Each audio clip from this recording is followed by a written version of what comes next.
सरस्वती को नमन करते हुए मंच पर बैठे आदरणीय प्रधानाचार्य महोदया, सम्मानित शिक्षक साथी, शिक्षिकाएं तथा कार्य। भौतिक का एक नियम है कि जो वस्तु उठाई ना जा सके, यदि उसका स्थान परिवर्तित करना अनिवार्य है तो खिसका करके भी उसका स्थान परिवर्तित किया जा सकता है। मानव जीवन पर भौतिक का ये नियम सब पर लागू होता है और जो सबसे भारी वस्तु है मानव जीवन में वह जिम्मेदारी। यहाँ लोग अपनी जिम्मेदारी दूसरे के कंधे पर टाल दूसरे की तरफ खिसका देते हैं, उसका उत्तरदायित्व दूसरे पर डाल करके अपनी जिम्मेदारियों की इसलिए करते हैं। महाभारत काल की एक छोटी सी घटना याद आती है और उस घटना के पीछे का जो कारण था उसके लिए जो जिम्मेदार थे। कुछ लाइनें हैं कि द्रोण भीष्म यदि बोले होते तो शायद महासमर टल जाता।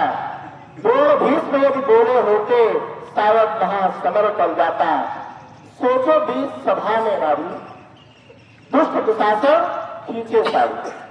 सोचो बीच सभा में नारी दुष्ट दुशासन खींचे साड़ी। कोई नहीं विरोध कर सका।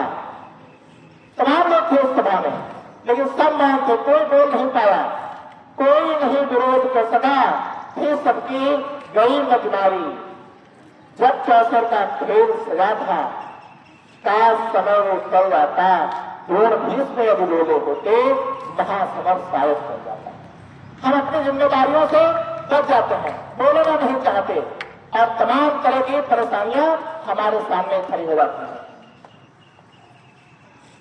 भूमि न होती रक्त वर्ण की लाशें गिठ, शियार न खाते न घर में विधवाएं रोती, बच्चे वहां अनाथ न होते। कुरुक्षेत्र का मैदान जहां की मिट्टी आज भी रक्त रंजित है, लाल है, वो मैदान उस भीषण महासमर का गवाह है।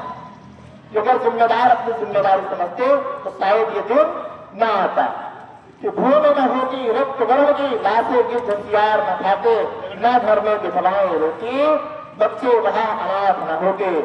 जिनकी भेंट चढ़े सेनानी, दुनिया का सबसे बड़ा युद्ध, उससे बड़ा युद्ध आज तक नहीं लड़ा गया। उस समय दुनिया केवल 5 पांडवों को छोड़कर के क्षत्रिय भीड़ हो चुकी थी, समापन हो चुका था योद्धाओं का। जिसकी भेंट चढ़े सेनानी रण का काल कहर कर जाता। द्रोण भीष्म